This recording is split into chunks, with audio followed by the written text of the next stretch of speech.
It really is that time of self-investigation. And it's time when women really look at, is this really, who am I? Is this really what I want to be doing? Am I fulfilled in what I'm doing? So it really is, when I look at it for women, it is a time of my own. It's a time to self-reflect. Welcome to the Midlife Reinvention Podcast, a podcast helping women in career and life transitions achieve clarity on their next steps so they can transform uncertainty into an energizing next chapter. I'm your host, Kavita Ahuja, and the founder of It's My Time Now Coaching. If you're wondering what's next in your career or life, you are in the right place. Through solo and guest episodes, you'll gain practical tips, tools, and inspiration to help you uncover blocks, gain confidence, and be, do, and have what you want. I rediscovered myself after the age of 50, and I know you can too. It's my time now to help you do just that. I'm so excited you're here. Let's dive in.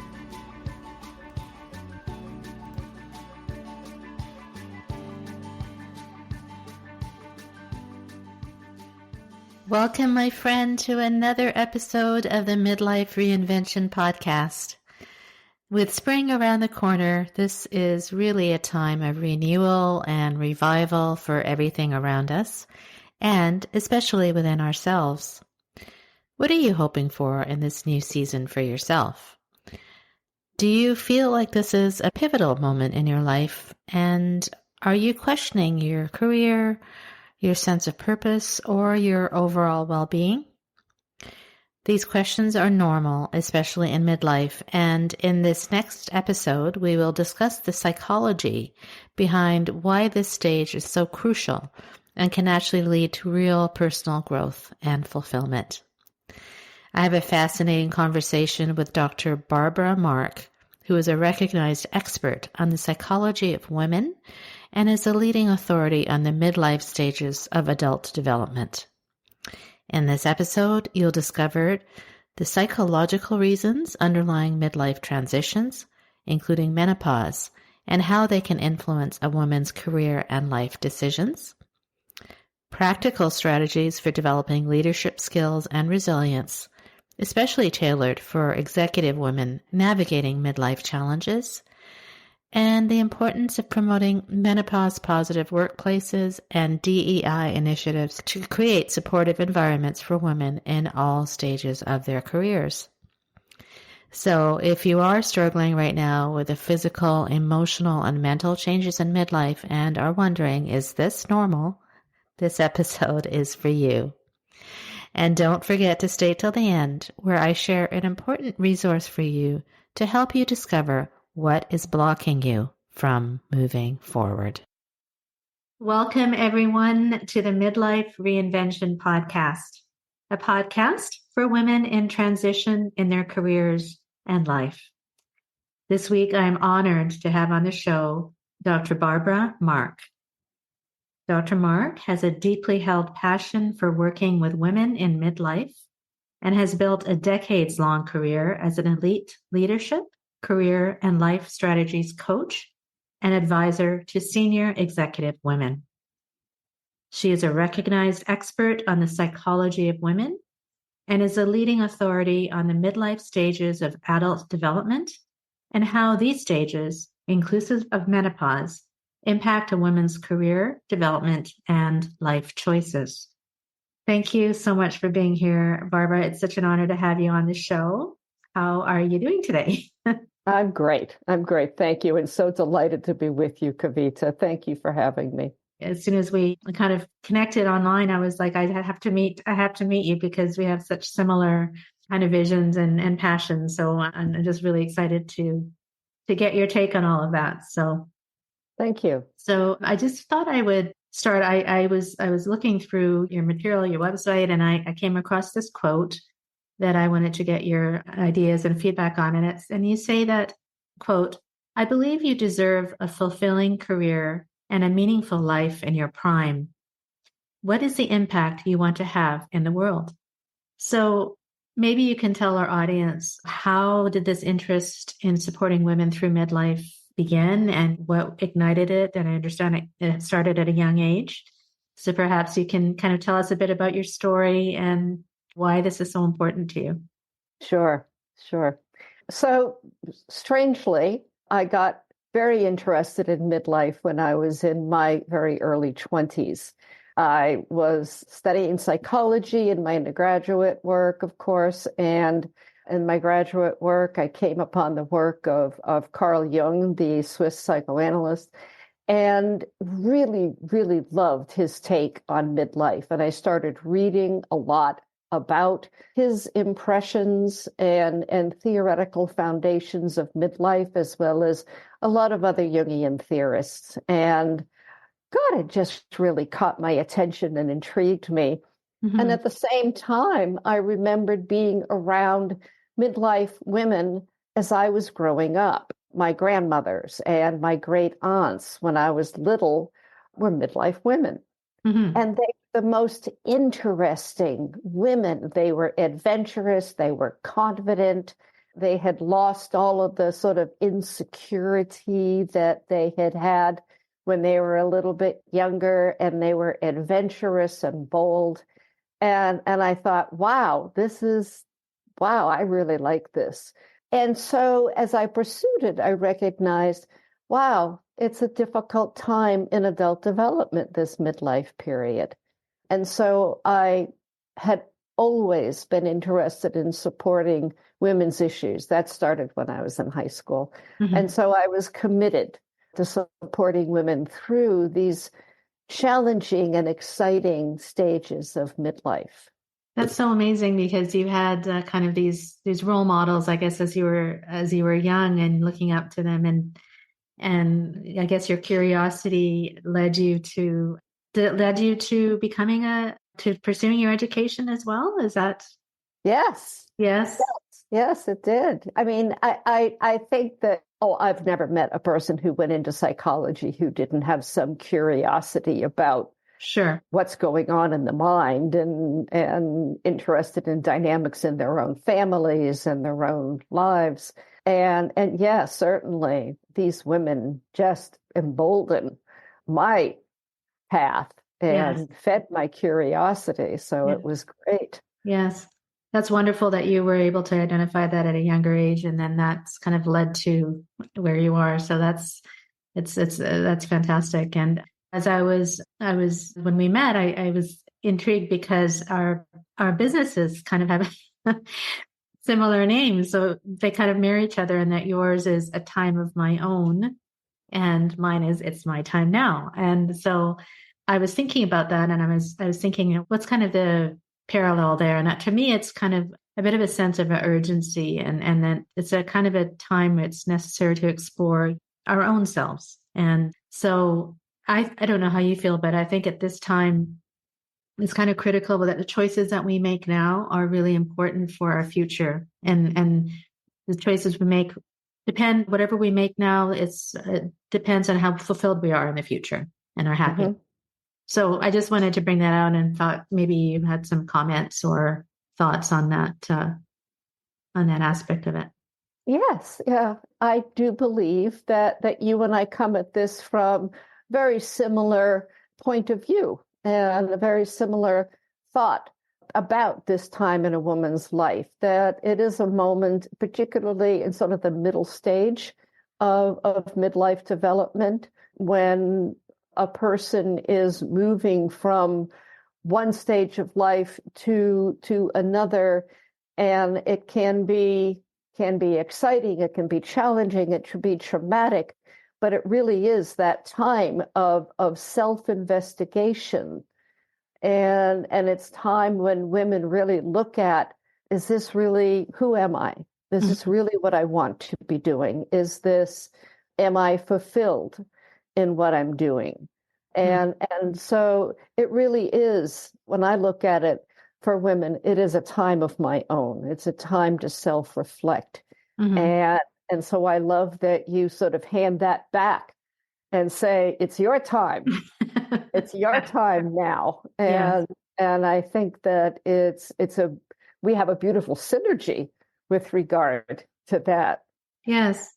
Yes. And I think often, I don't know what you feel, but often women, if you say it's my time now, sounds like maybe you're being selfish. But I say to my clients and people, I say it's not. It's being finally giving yourself the time that you deserve to really uncover who you are and what you want, like you said, and ask those important questions that you just mentioned. So I'm curious from your psychology background, is there a particular reason at this midlife stage of adult development that our 40s and 50s and 60s, that we begin to ask these questions?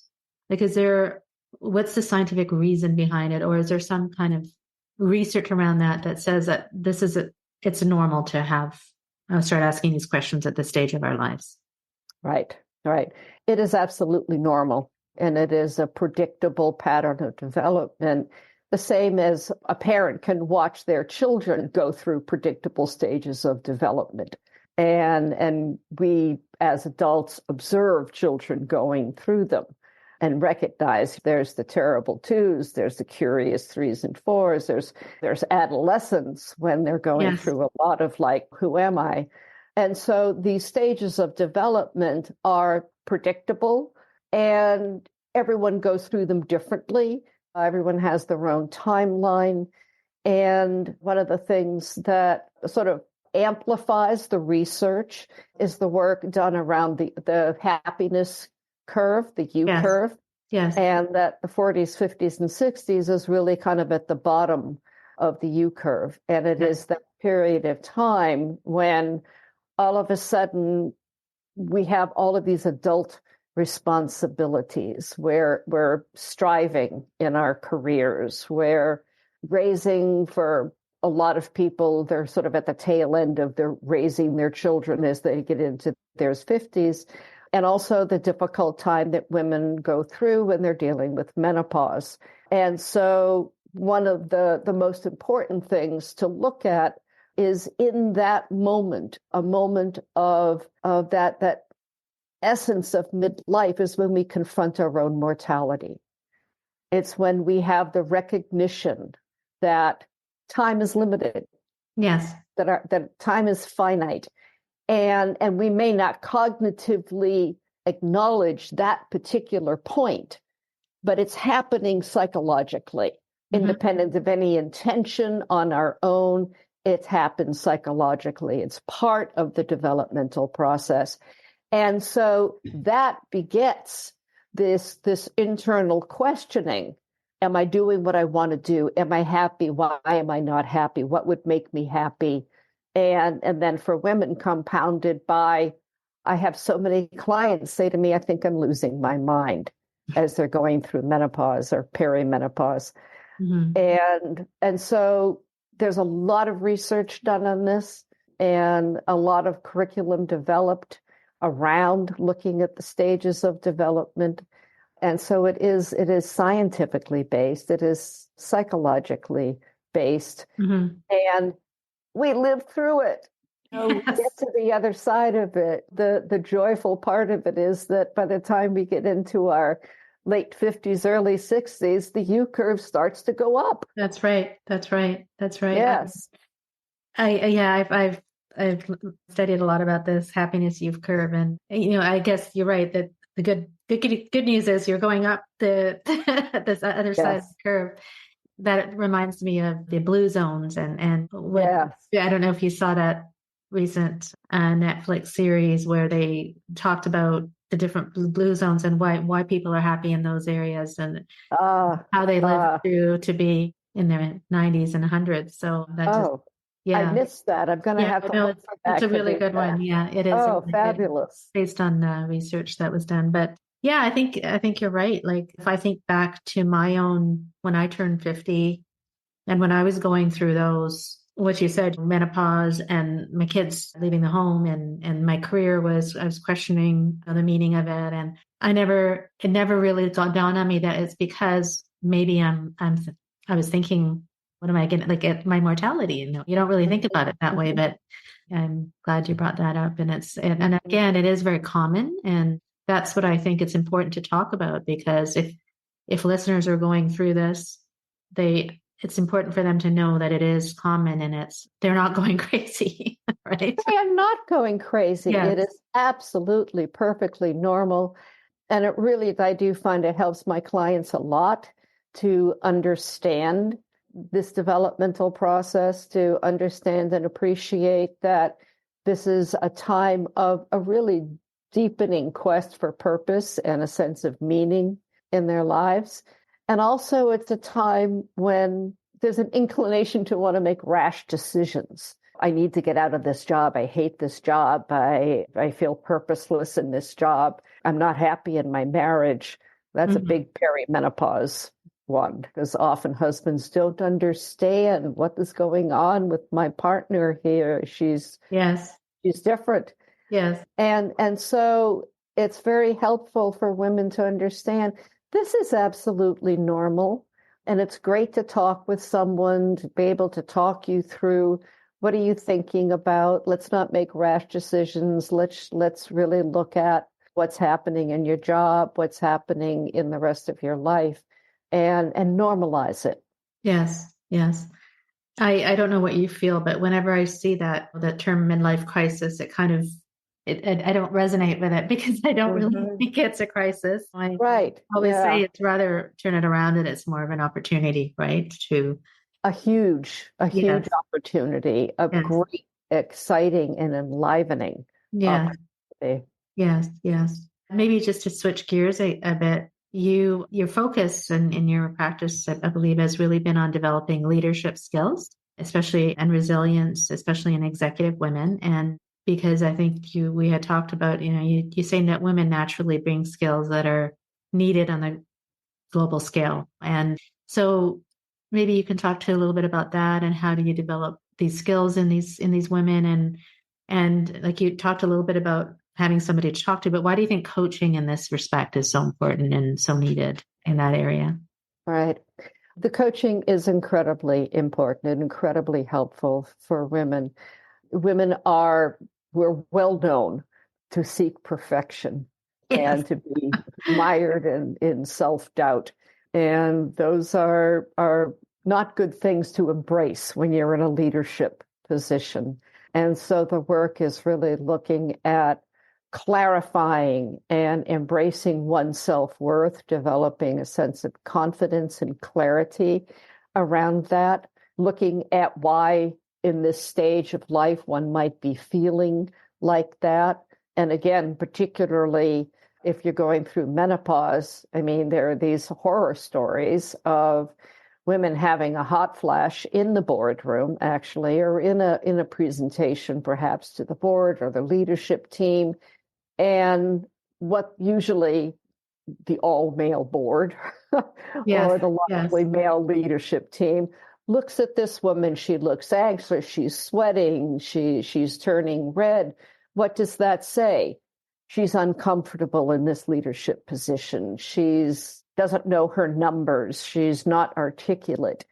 And so the coaching helps them to develop methods for dealing with all of these issues and develop a clarity of vision and to really be clear what one wants to accomplish as a leader and Mm-hmm. break that down into small steps and looking at how will you go about accomplishing those steps so that you arrive at developing and presenting that vision that you have. Women are so much better relationally than men are. They're usually dependent upon, there are women engineers who are also more reserved, but for the most part, women tend to be more relational and communicative. And so in terms of leadership, there's a sense of really looking at their direct reports and listening to them and reassuring them and caring for them and caring for what happens Mm-hmm. and how important that is to develop that and to really see the results when you listen to your direct reports in a caring and attentive way and give them a sense of purpose, give them a sense of how they're contributing to the overall mission of the team and the overall mission of the department and the company, and tell them how valued their contributions are. And so in this process, women develop a real strong sense of, I am a leader, I am a confident leader, I am a visionary leader. And then there are like all kinds of little tactical things, like if you're going to be doing a presentation, don't wear silk scarves when you're going through perimenopause because it holds the heat in, you know, right? Always have a glass of ice water right next to you so that you can put your hand on it, which will lower the body temperature. So funny and helpful tactical things like that. So important to talk about it. And it really is.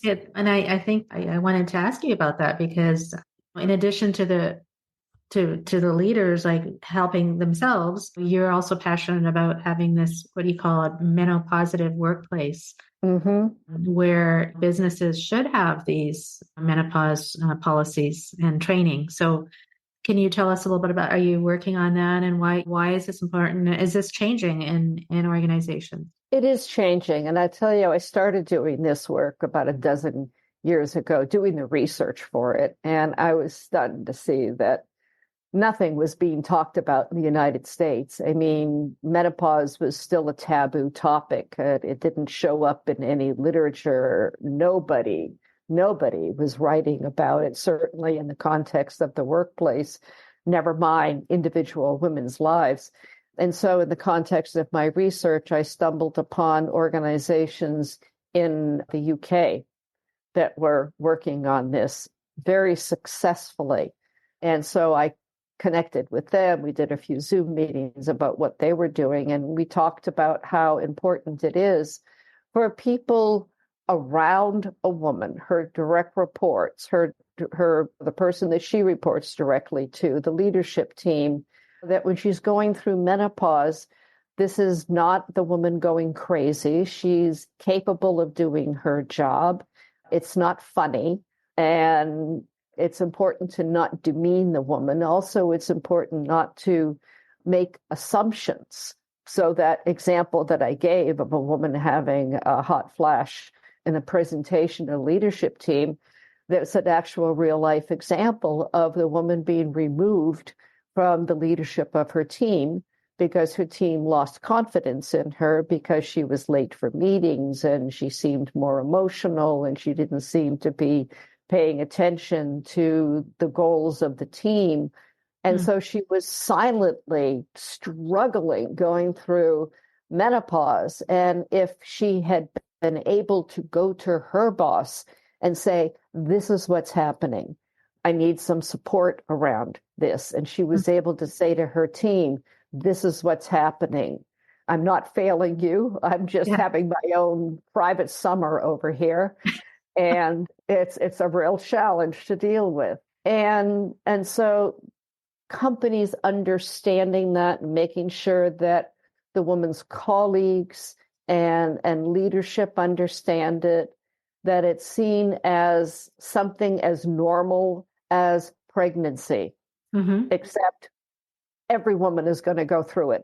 Yes. Every woman is going to go through it. Yeah. Yes. And that it comes with certain complications that are unique to each woman. Just as if a woman decides to get pregnant, her pregnancy is going to be different than someone else who might be pregnant.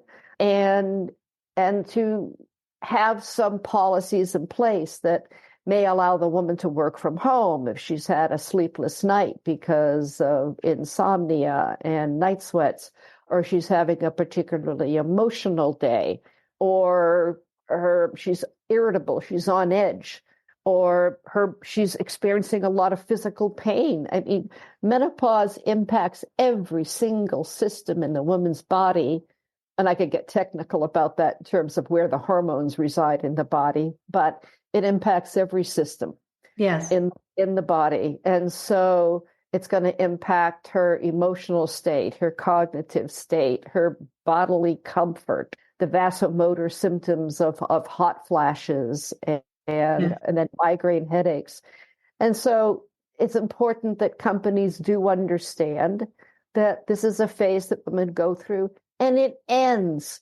This is not like all of a sudden your senior Yes. person has all of a sudden lost her mind and can no Right. longer do her job. Although a lot of very senior women quit their jobs because they personally feel like they're incapable of doing their jobs, and it derails careers. And that is a shame because a Mm-hmm. lot of very, very successful and capable and talented and intelligent women fear that all of a sudden they're in cognitive decline or they're so physically ill Mm-hmm. that they need to no longer be Mm-hmm. in the position that they're in. And so, yes, I'm mission driven I can see you're about very passionate. I can supporting see you're women. very. I can see you're very passionate about this, and Yes, that's yes. fantastic. And I wish that. I mean, has this been something that kind of is your mission now? That to get that word out more? And is it again? Is it? Have you seen a change? Is it being adopted or? I've seen a change, Kavita, yes, and Yeah. companies are adopting it. I'm working more individually with women on it, and some companies have brought me in to do presentations on menopause to help people in the company to understand menopause. And I'm delighted that a lot of companies are really getting on board with this and developing menopause policies. But my work right now is focused on the individual women that I work with, and they're coming to me and asking, how do I stay on an even keel with my leadership and developing my leadership skills while I'm in this topsy-turvy Yes. period of time? Yes, yes, so important. And it's incredible that you, as you said, like what to 15 years ago, it wasn't even really even looked upon or talked about. So It wasn't, and now it's all yeah, over the yeah, place. now it is. Yeah, I mean, you can't swing a broomstick without bumping into the Oprah's next talking about it.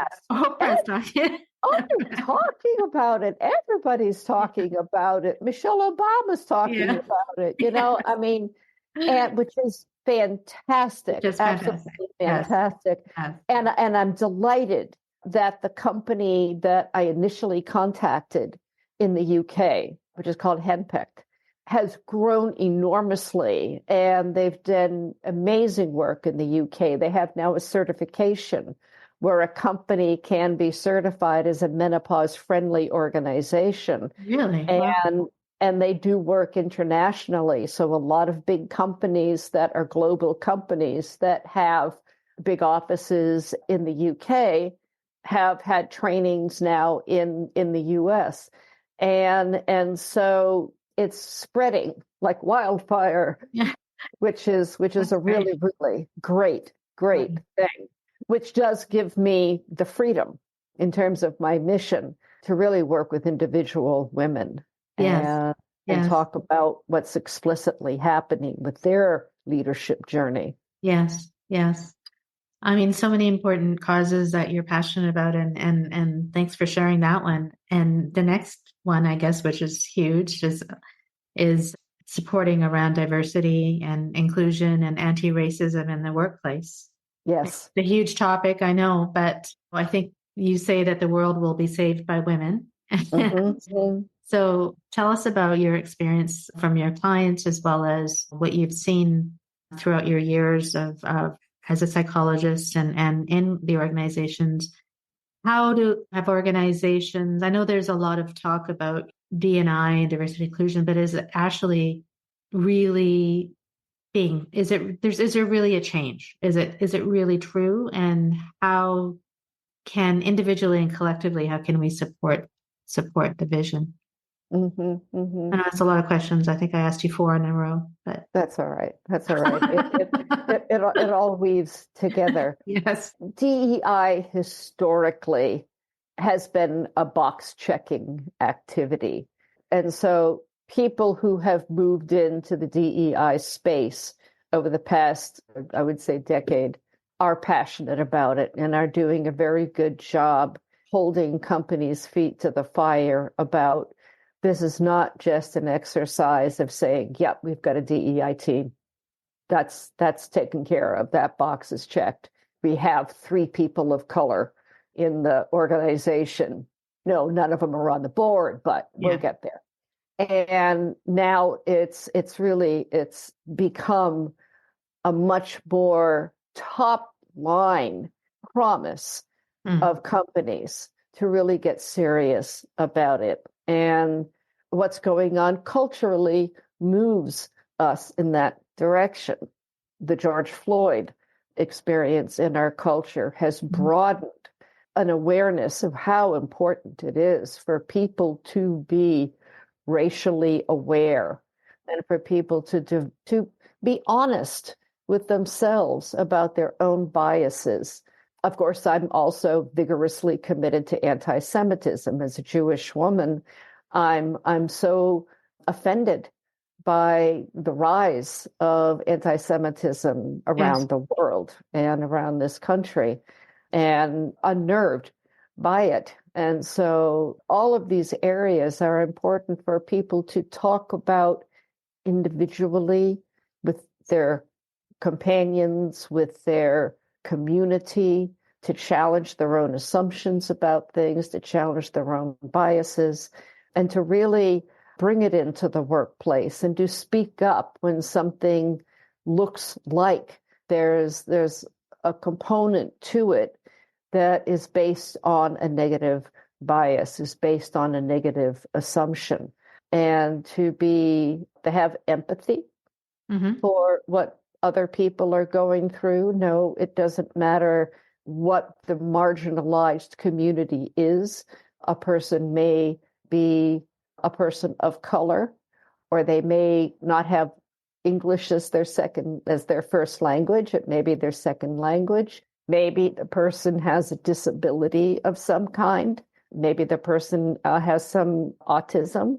Maybe the person has a physical disability or even a deformity in some way. And to be able to look at that person's a human person just like me. Yes. Just like me. And how would I feel if I was being marginalized the same way I'm seeing this person be marginalized, or that I am doing the marginalizing? Yes.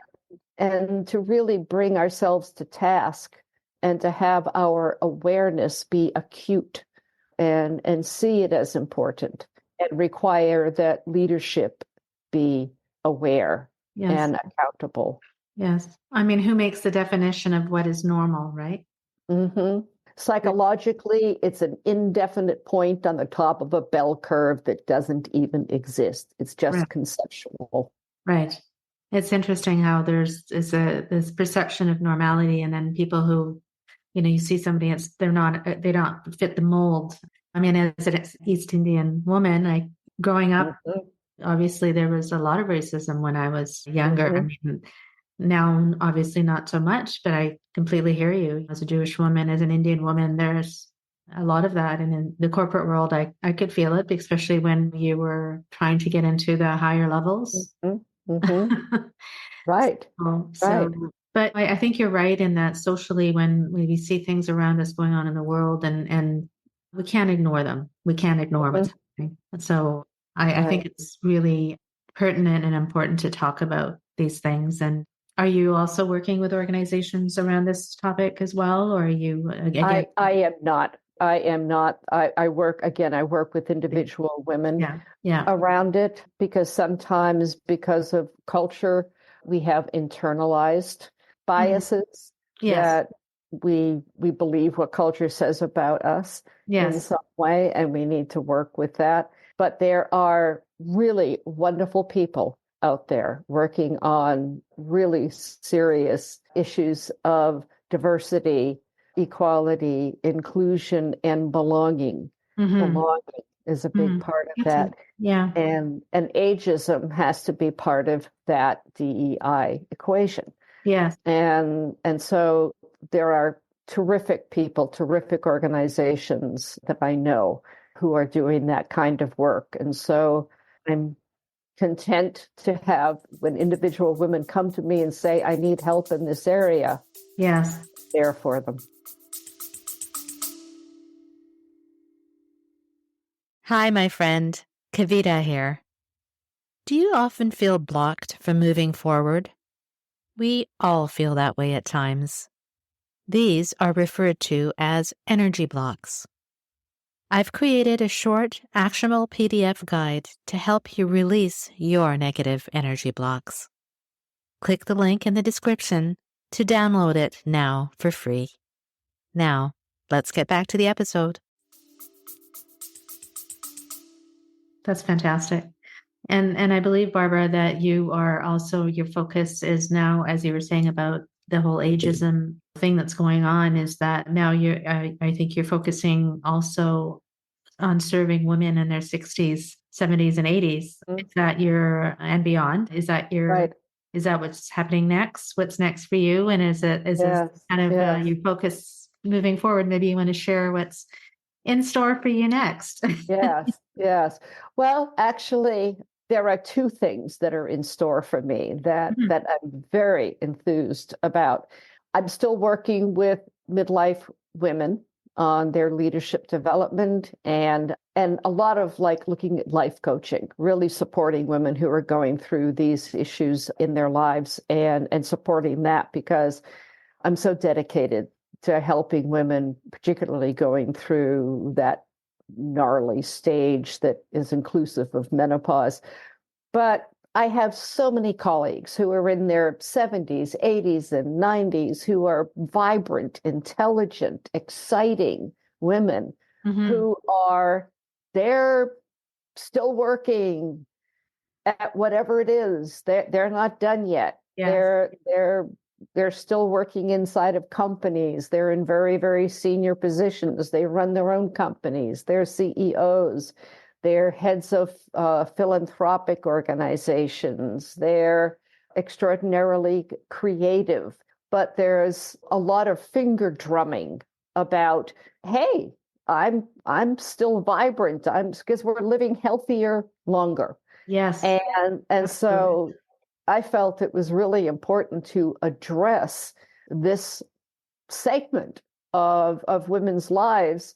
And so I have created and in the process of launching Restless Ambition, which addresses that finger drumming of women in their 80s. It's like, oh, okay, I may be done in the corporate world, but I'm not done. Not done yet.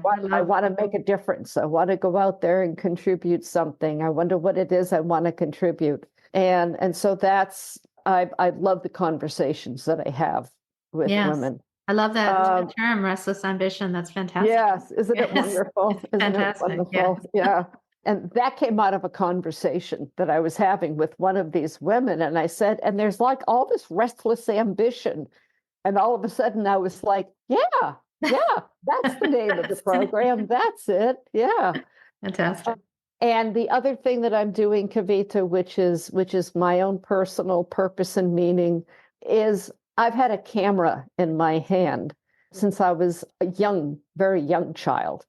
And as I got older, and of course, as I got involved in my education, getting through my master's and my doctorate, and then beginning my work professionally, the camera got put on a back burner. Okay. Because I was just so involved in so many other things.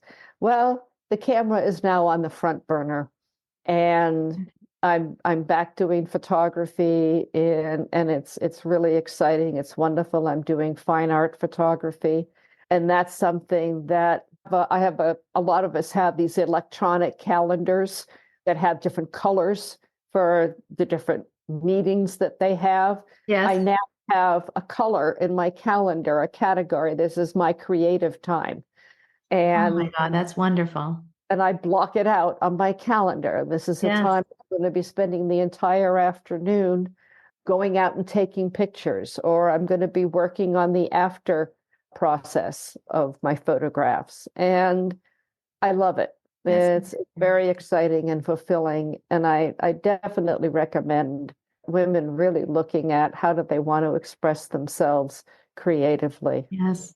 Congratulations. That's Thanks. that's Thanks. wonderful. And that just gave me the chills because I often, well, not often, one of the main components of what I do with my clients is what kind of passions do you have that maybe have been buried? Mm-hmm. And how can you dig those up? Because if you dig up those passions that we kind of Yes. put away, like in your case, the camera, photography, it Mm-hmm. just brings out so much excitement and like new feelings and new passions. And it's like, yeah, Joy. when you were talking about it, I could see you're lighting up. So Yes. Yes. It I brings joy. brings joy. It just brings It happiness. brings Yes. joy. And we need that in our lives. Are you planning on putting a book together? Not necessarily a book, but I do plan on exhibiting. Wonderful. Yeah. Yeah. And you So said, is there any particular theme, or you said fine art, like any particular? it's specifically macro art of flowers. Oh, And wow. so really looking at the my cat has just decided to wake up and join the conversation. Uh-oh. It's really is looking at the parts of flowers in a very intimate way, looking at flowers in a way that we might not really see if we're Yes. not looking at them closely, and the various designs and patterns and textures that show up and the beautiful colors. Oh, Uh, wow. so that's what I'm doing, and it's really fun, Well, you'll really. have to keep us informed and let me know if you have an exhibit, and yeah, it would be wonderful to Absolutely, have members. And that's fantastic. absolutely. Um, well, this has been amazing. I really appreciate your perspective on all these topics. They're really important topics, and I just thought maybe if do you have any last kind of, before we wrap up, any kind of last thoughts on maybe a woman that's listening that's thinking, okay, well, I'm in this stage, whether it's midlife or in restless ambition stage where what do I do next? Yeah, is this normal, or any words that you'd have to say to that woman that might be listening? Right, right. I think the most important thing, Kavita, is to normalize it, Yeah. and but normalize it in a way that is personally affirming. And so sometimes when I say normalize it, a woman might hear, oh, well, I'm not, everybody goes through this. This is nothing. I shouldn't really be paying any attention to it. And that is not what I want to say. What I want to say is what you're going through is normal, and let's really look at how you are experiencing it. How can we help you to experience it in a way that is going to be uh, moving you in a Hmm. really positive direction, and developing insight and self-appreciation and upping self-care around it, and really looking at this time as I have a whole new vision of leadership. Hmm. How do you amplify that? Or, as you remarked, Kavita, what are the hidden passions that may have been stuffed in the back of a closet in your mind somewhere? And to really feel like I deserve this. I Yeah, deserve this. This is my time. I love that. I deserve this. Yes, absolutely. Thank you so much. Just before we end, thank you for that wonderful comment. How can we find you? And if anyone is looking for your guidance, maybe you could just share where they can find you. Sure, sure. My website is atimeofmyown.com. Okay, fantastic. And so there's contact information on there. Of course, I'm available at Barbara at atimeofmyown.com. And my phone number is available there as well if someone wants to give me a call or text me and say help. Um, yeah, We'll I've got a have. big presentation in the boardroom and I have all silk shirts. Oh, What do I yes, that's right. do? Go Buy a new shopping for shirt. cotton shirts. Exactly, quickly. Yes. Exactly. Well, we'll have all your links and everything on our show notes so anyone can access those. And again, Barbara, I was honored to have you on, and I think I'm looking forward to collaborating with you in the future. And really, thank you for all you do. Yes, thank you for having me, Kavita, and thank you for the work that you do and the way that you contribute and support women's lives. Thank you. I appreciate it. You take care. Take care. Bye-bye. I trust you enjoyed my conversation with Dr. Barbara Mark, and it offered you insights into what you are experiencing right now in midlife. Here are her key takeaways. Midlife transitions, typically occurring in one's 40s, 50s, and 60s, are characterized by a deepening quest for purpose and meaning in life. And this phase often prompts individuals to confront their mortality, which does lead to internal questioning about happiness, fulfillment, and life choices. Number 2, engage with professionals who understand the unique challenges and opportunities of this stage, and who can provide you guidance on leadership development, career transitions, and personal growth. Number 3, if you're experiencing challenges related to menopause in the workplace, realize that this is normal and advocate for supportive policies and practices that promote understanding. And 4, take the time to explore new interests, hobbies, or passions and prioritize your self-care and well-being. As I said in my introduction, the key point is to recognize that midlife can be a time of renewal and empowerment. You have the opportunity to redefine your path and pursue fulfillment on your own terms. If this all sounds great, but you are stuck or not sure what is blocking you from moving forward, then take 30 seconds to download my free Energy Blocks guide. You will not only receive this guide, but you will also receive guidance from me on identifying the 4 types of blocks you may be facing and how you can lessen them in your life. You will also receive daily short videos and tools to implement in your life right now. Download the guide in the show notes, and let's get started on a new spring of revival and growth. Until next time, stay well and stay motivated.